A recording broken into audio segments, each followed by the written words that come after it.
நடிகை தபு தமிழ்ல கண்டுகொண்டேன் காதல் தேசம், இருவர், தாயின் மணிக்கொடி இந்த மாதிரியான படங்கள்ல நடிச்சவங்க. தபுக்கு தற்போது 45 வயது ஆகிறது.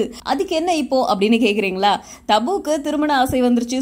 தொழில் அதிபரை திருமணம் பண்ணிக்க போறாங்க அப்படின்னு ஒரு தகவல் வெளியாயிருக்கு. இது தொடர்பா தபு சொன்ன தகவல் என்ன அப்படின்னா, தபு சின்ன வயசா இருக்கும் போதே அவங்களோட அம்மா அப்பாக்கு டிவோர்ஸ் ஆயிடுச்சு. சோ அவங்களோட அப்பாவை அவங்க பார்த்ததே இல்லையாம். அதுக்கு பதிலா அவங்களோட அம்மாவே அவங்களுக்கு அப்பாவும் அம்மாவுமா இருந்திருக்காங்க. சோ அப்படி இருக்கும்போது தபுக்கு திருமண வயது வரும்போது இவங்களுக்கு திருமணம் பண்ணி வைக்கணும்னு உறவினர்கள் எல்லாரும் ஆசைப்பட்டிருக்காங்க. பட் அந்த நேரத்துல தபு தனக்கு திருமணம் வேண்டாம் அப்படின்னு சொல்லிட்டாங்க. அதுக்கு காரணம் என்னன்னா, ஒரு தெலுங்கு நடிகரை இவங்க காதலிச்சதாகவும் அந்த காதல் தோல்வியில போயிட்டு முடிஞ்சதாகவும் அதனாலதான் இவங்க திருமணத்தையே இவங்க வெறுத்துட்டதாகவும் தகவல்கள் வெளியாச்சு.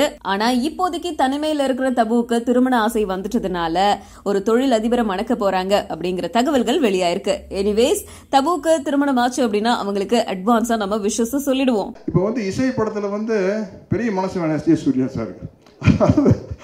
ஃபுல்லா நம்ம மேல கிளாப்ஸ் வாங்குற சீன் எல்லாம் என்ன பண்ணாலும் அவர் தான் டுவேட் பாடிட்டு இருப்பாரு. அது கொஞ்சம் வயிறு எரியும் இல்ல.